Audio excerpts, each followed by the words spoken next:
ಮತ್ತೆ ಜೋರಾದ ಚಪ್ಪಾಳೆಯೊಂದಿಗೆ mimicry Dayanand sir ಅವರನ್ನ ವೇದಿಕೆಗೆ ಆಹ್ವಾನಿಸೋಣ.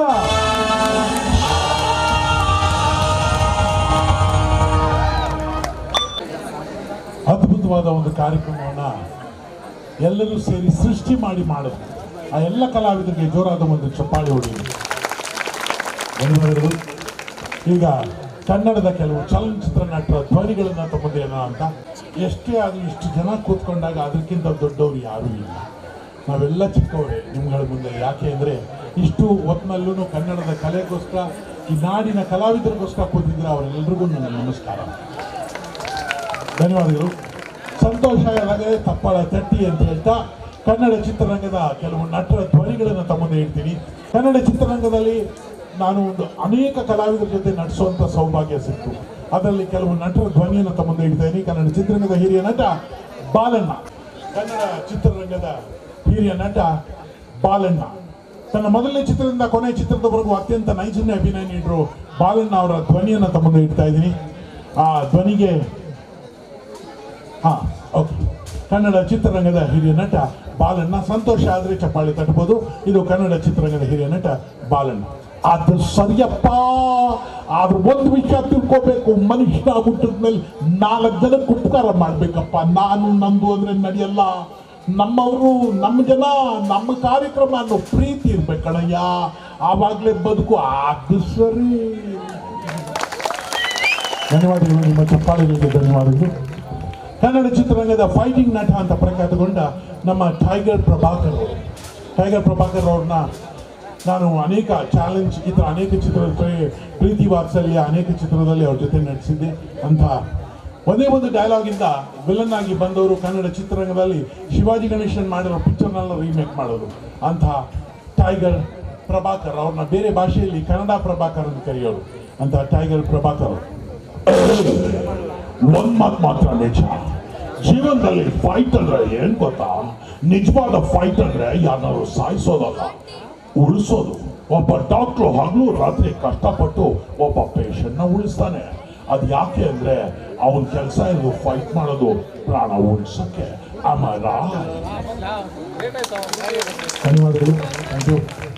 ಕನ್ನಡ ಚಿತ್ರರಂಗದಲ್ಲಿ ಸ್ಟೈಲಿಶ್ ನಟ ಅಂತ ಹೇಳಿದವರು ನಮ್ಮ ಸಾಹಸ ಸಿಂಹ ವಿಷ್ಣುವರ್ಧನ್ ಅವ್ರ ಜೊತೆ ಹಲವಾರು ಡಾಕ್ಟರ್ ಕೃಷ್ಣಯಿಂದ ಹಿಡಿದು ನಾನು ಹೇಳಿದ್ನಲ್ಲ ನಿಮಗೆ ಅನೇಕ ಚಿತ್ರಗಳು ನಟಿಸಿದೆ. ಆ ಚಿತ್ರಗಳೆಲ್ಲ ಏಕದಂತ ಈ ಥರ ಚಿತ್ರಗಳಲ್ಲಿ ವಿಲನ್ ಆಗೂ ನಟಿಸಿದೆ ಅವ್ರ ಜೊತೆ. ನಮ್ಮ ಸಾಹಸ ಸಿಂಹ ಡಾಕ್ಟರ್ ವಿಷ್ಣುವರ್ಧನ್. ಒಂದು ಮಾತ್ರ ನಿಜ, ಕನ್ನಡದ ಭಾಷೆಗಾಗಲಿ ಕರ್ನಾಟಕ ಗಡಿಗಾಗಲಿ ಏನಾದರೂ ಹೆಚ್ಚು ಕಮ್ಮಿ ಆದರೆ ಕರ್ನಾಟಕದ ಪ್ರತಿಯೊಂದು ಯುವಕನು ಒಂದು ಸಿಂಹ ಆಗ್ತಾನೆ, ಅದ್ರಲ್ಲಿ ಅನುಮಾನನೇ ಇಲ್ಲ. ಧನ್ಯವಾದಗಳು. ಚಿತ್ರರಂಗದಲ್ಲಿ ನಟರ ಹೆಸರು ಹೇಳ್ಬೇಕಾದ್ರೆ ಆ ಸಾಲಿನಲ್ಲಿ ಮೊದಲಾಗಿ ಬರುವಂತ ಮಹಾನಟ, ಕರ್ನಾಟಕ ರತ್ನ, ನಟ ಸಾರ್ವಭೌಮ, ಪದ್ಮಭೂಷಣ ವರ ನಟ ಡಾಕ್ಟರ್ ರಾಜ್ಕುಮಾರ್. ಅವರ ಜೊತೆ ಪರಶುರಾಮ ಚಿತ್ರದಲ್ಲೂ ನಟಿಸಿದೆ, ಧ್ರುವತಾರೆ, ಇದರ ಹಲವಾರು ಚಿತ್ರಗಳಲ್ಲಿ ನಟಿಸಿದೆ. ಅಂಥ ನಮ್ಮ ಪದ್ಮಭೂಷಣ ವರ ನಟ ಡಾಕ್ಟರ್ ರಾಜ್ಕುಮಾರ್ ಅವರ ಮುಂದೆನೇ ರಾಜ್ಕುಮಾರ್ ಅವರ ಧ್ವನಿಯನ್ನು ಮೊದಲನೇ ಬಾರಿಗೆ ಮಾಡಿದ್ದೆ ನಾನು. ಆಮೇಲೆ ಅವರ ಅನೇಕ ಕಾರ್ಯಕ್ರಮದಲ್ಲಿ ನನ್ನನ್ನು ಕರ್ಕೊಂಡೋಗಿ ಕಾರ್ಯಕ್ರಮ ಮಾಡಿಸಿದ್ರು. ಅಂಥ ಒಬ್ಬ ಮಹಾನಟನ ಜೊತೆ ನಟಿಸೋದು, ವೇದಿಕೆ ಹಂಚ್ಕೊಳ್ಳೋದು ನಮಗೆ ಸೌಭಾಗ್ಯ, ದೇವರು ಕೊಟ್ಟರು ಒಂದು ಆಶೀರ್ವಾದ ಅಂತ ಹೇಳ್ತಾ ಪದ್ಮಭೂಷಣ ವರ ನಟ ಡಾಕ್ಟರ್ ರಾಜ್ಕುಮಾರ್. ಎಷ್ಟೋ ಜನ್ಮಗಳ ಋಣ ಬಂದ ಅಂತ ಕಾಣುತ್ತೆ. ತಮ್ಮನ್ನೆಲ್ಲ ನೋಡುವಂಥ ಸೌಭಾಗ್ಯನ ಕೊಟ್ಟಿದ್ದಲ್ಲ ದೇವರು. ನಾನು ಆಗಾಗ ದೇವರಲ್ಲಿ ಬೇಡ್ಕೊಳ್ಳೋದು ಇಷ್ಟೇ. ಚಪ್ಪಾಳೆ ಹೊಡೆದ್ರೆ ಎಷ್ಟು ಆನಂದ ಆಗುತ್ತೆ ಅಂದರೆ ಮಾತುಗಳು ಹೊರಗಡೆ ಬರಲ್ಲ ಆನಂದಕ್ಕೆ. 2 ಸಂದರ್ಭದಲ್ಲಿ ಮಾತಾಡೋದು ಬಹಳ ಕಷ್ಟವಾಗುತ್ತೆ. ಅತಿ ಸಂತೋಷ ಆದಾಗ, ಅತಿ ದುಃಖ ಆದಾಗ ನಿಮ್ಗಳ ಈ ಚಪ್ಪಾಳೆ ಕೇಳಿ ಎಷ್ಟು ಆನಂದ ಆಗುತ್ತೆ ಅಂದರೆ ಮಾತುಗಳೇ ಹೊರಗಡೆ ಬರ್ತಾ ಇಲ್ಲ. ಅದರ ನೀವೆಲ್ಲ ಯೋಚನೆ ಮಾಡ್ಬೋದು, ಎಲ್ಲೋದ್ರಪ್ಪ ನಮ್ಮ ರಾಜ್ಕುಮಾರ್ ಏನಾಗಿದ್ದಾರೆ? ಈ ರಾಜ್ಕುಮಾರ್ ಇಲ್ಲಿ 6 ಕೋಟಿ ಅಭಿಮಾನಿ ದೇವರುಗಳಲ್ಲಿ ಇದ್ದಾರೋ, ಅದಕ್ಕಿಂತ ದೊಡ್ಡ ಸ್ವರ್ಗ ಇನ್ಯಾವುದಿದೆ ರೀ ಅಲ್ವಾ? ಈ ದಾದಾ ಸಾಹೇಬ್ ಫಾಲ್ಕೆ, ಕರ್ನಾಟಕ ರತ್ನ, ಇದೆಲ್ಲಕ್ಕಿಂತ ಬಹಳ ದೊಡ್ಡ ಪ್ರಶಸ್ತಿ ಇದೆ ನನಗೆ, ಬಹಳ ದೊಡ್ಡ ಪ್ರಶಸ್ತಿ.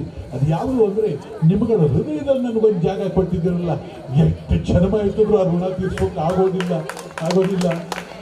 ಆದರೆ ಒಂದು ಮಾತು ಹೇಳ್ತಾರೆ, ಏನು ಅಂದರೆ ಈ ಈ ಶಿಷ್ಯ ಇದನ್ನಲ್ಲ, ಅವನು ಗುರುನ ಮೀರಿಸ್ಬೇಕಂತೆ, ಮಗ ಅಪ್ಪನ ಮೀರಿಸ್ಬೇಕಂತೆ.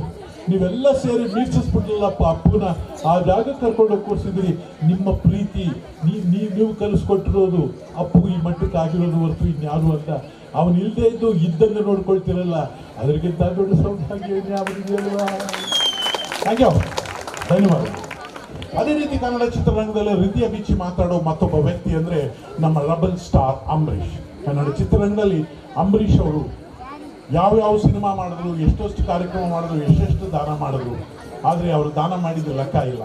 ಅಂಥ ರೆಬಲ್ ಸ್ಟಾರ್ ಅಂಬರೀಷ್ ಅವ್ರಿಗೆ 2 ಸಿನಿಮಾದಲ್ಲಿ ಧ್ವನಿ ಕೊಡುವಂಥ ಸೌಭಾಗ್ಯ ನನಗೆ ಸಿಕ್ಕಿತ್ತು. ಪ್ರೇಮ ರಾಜ್ಯ ಆಗಿರ್ಬೋದು, ಆಪರೇಷನ್ ಅಂತ ಚಿತ್ರದಲ್ಲೂ ಕೂಡ ಅವ್ರು ಬ್ಯುಸಿ ಆಗಿದ್ದಾಗ ಅವ್ರ ಧ್ವನಿ, ಅವ್ರು ಇರುವಾಗಲೇ ಅವ್ರಿಗೆ ಧ್ವನಿ ಕೊಟ್ಟಿದ್ದೆ ಅಂತ ರೆಬಲ್ ಸ್ಟಾರ್ ಅಂಬರೀಷ್. ಹೌದ್ರಿ, ಈ ದೇಶ ನಮ್ಮದು, ಈ ಜನ ನಮ್ಮವರು ಅಂದಮೇಲೆ ಇಲ್ಲಿ ನಡೀತಾ ಇರೋದಲ್ಲ ನಮ್ಮವ್ರಿದ್ಲೆ, ನಮ್ಮವ್ರನ್ನ ಚೆನ್ನಾಗಿ ನೋಡ್ಕೋಬೇಕು, ಆಗಲೇ ಈ ದೇಶ ಉದ್ಧಾರ ಆಗೋದು. ರಾಜಕೀಯ ಆಗಿರಲಿ, ಸಿನಿಮಾ ಆಗಿರಲಿ, ಜನಗಳನ್ನ ಚೆನ್ನಾಗಿ ನೋಡ್ಕೊಂಡ್ರೆ ನಮ್ಮನ್ನು ಚೆನ್ನಾಗಿ ನೋಡ್ಕೋತಾರೆ. ಎಸ್, ಧನ್ಯವಾದಗಳು.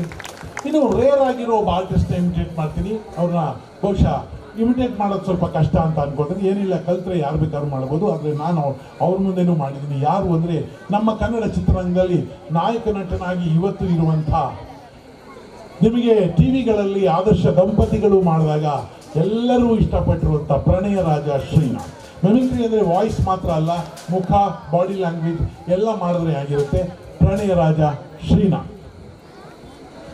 ಬನ್ನಿಮ್ಮ, ಒಂದು ಮಾತ್ರ ನಿಜ, ಜೀವನದಲ್ಲಿ ಏನು ಸಾಧನೆ ಬೇಕಾದ್ರೂ ಮಾಡ್ಬೋದು, ಆದರೆ ಸಂಸಾರ ಮಾಡೋದು ದೊಡ್ಡ ಕಷ್ಟ.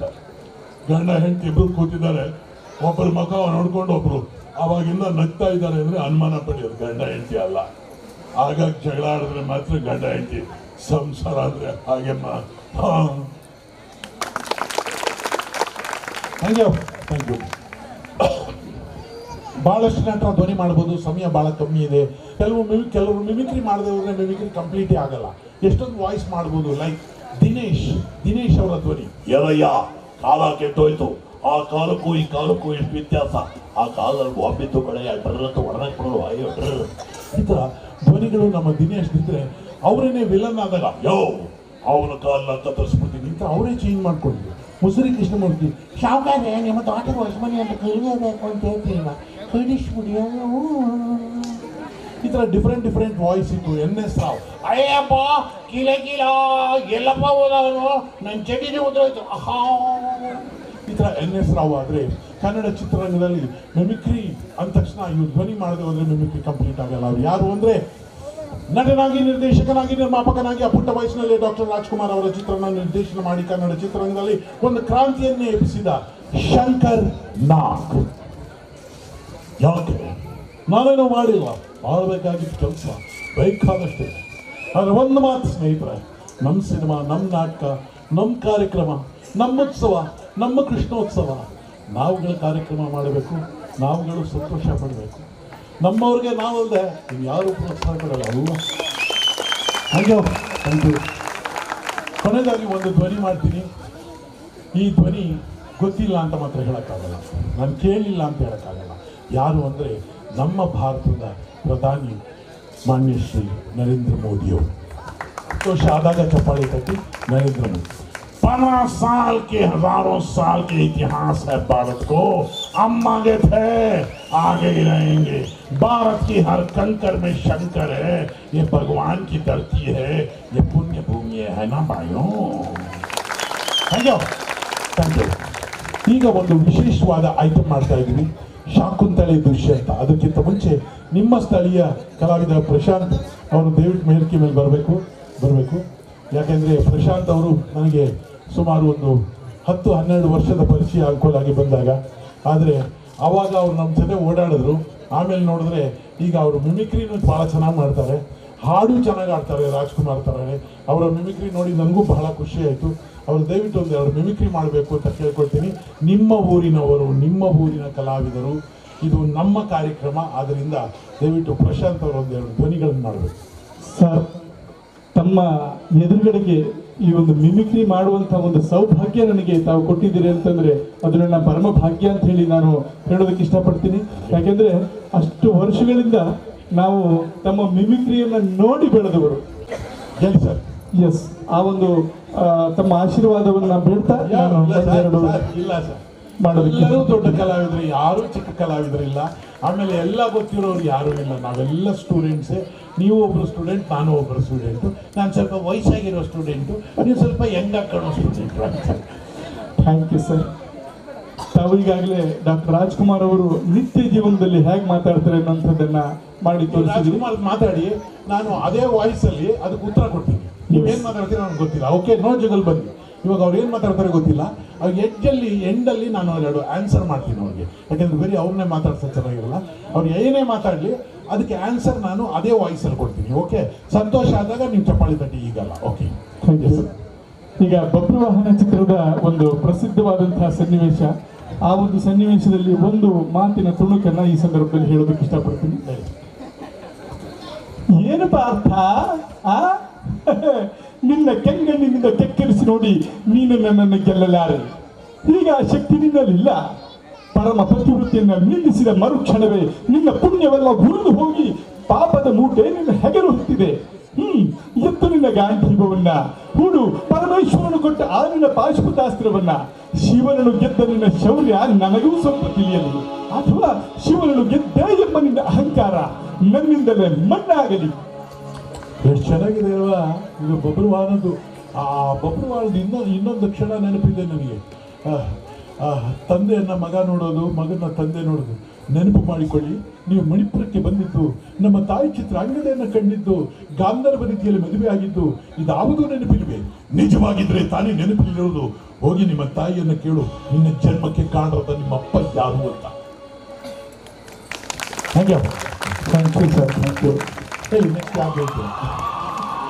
ಇದೇ ಡೈಲಾಗನ್ನ ಬಾಲಕೃಷ್ಣ ಅವರಿಗೆ ಕೊಟ್ರೆ ಅವರು ಹೇಗೆ ಹೇಳ್ಬೋದು ಅನ್ನೋದು.